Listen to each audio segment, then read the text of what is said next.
Good day and happy Sunday, dear friend in Christ. Today is the 30th Sunday of Ordinary Time, Year A, and our readings are taken from the book of Exodus, chapter 22, verses 21 to 27, Psalm 18, first letter of St. Paul to the Thessalonians, chapter 1, verses 5 to 10, and the Gospel of Matthew, chapter 22, verses 34 to 40. The entire Christian teaching, doctrine, catechesis is not difficult to learn. It can be learned in one lesson, is it not? You shall love the Lord and love your neighbor as yourself. Period. The rest are commentaries, explanations, an example of how to keep it. The first reading instructs us on some practical ways of relating and treating each other, especially the least fortunate, because God readily listens to their cry when they call to Him. The second reading invites us to be of good conduct, so that we can be a good example for others to imitate and follow. The Gospel reading presents us with the golden rule of life: love. We will expect a normal person to love him or herself so that he or she can love others in the same way and manner. But sometimes people have challenges that get bad to the point that some have come to hate the self. So they do the same to others. Not an excuse. I will pray it gets better in the world. So charity, act of loving, must begin at home with the self, but then go beyond. The first step to loving the neighbor is to love oneself. We need to individually know we are of great value to God. We need to seek our own well-being.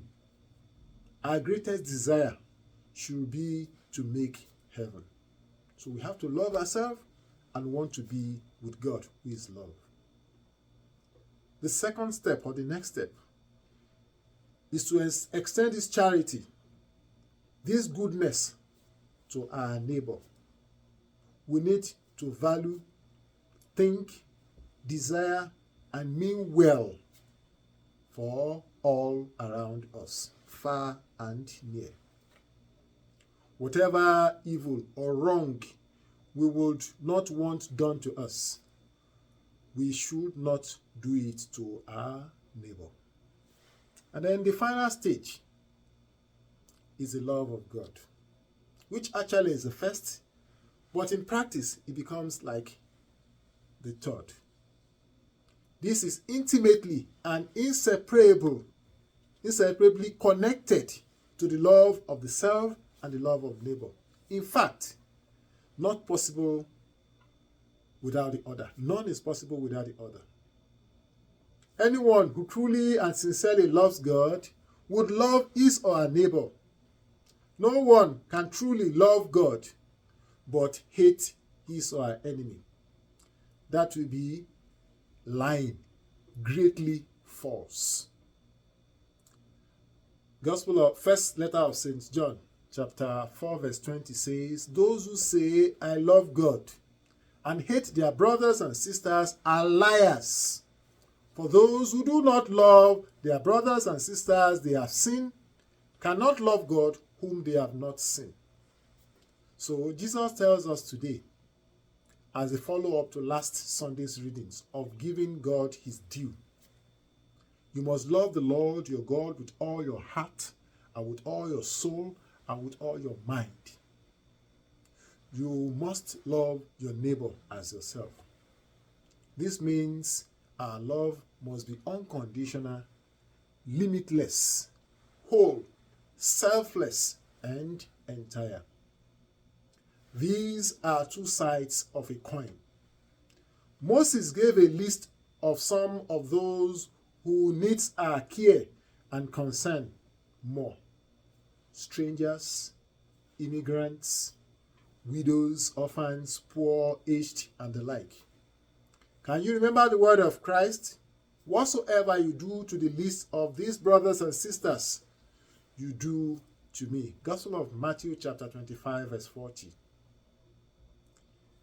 These two in one commandment cannot be taken in isolation.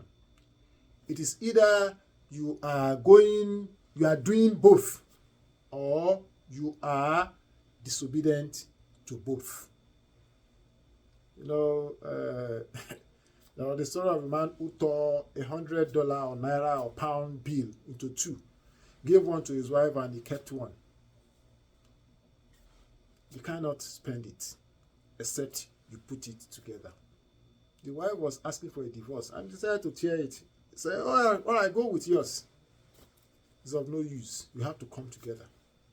We must not think religion is all about worshiping God. No, that's not all.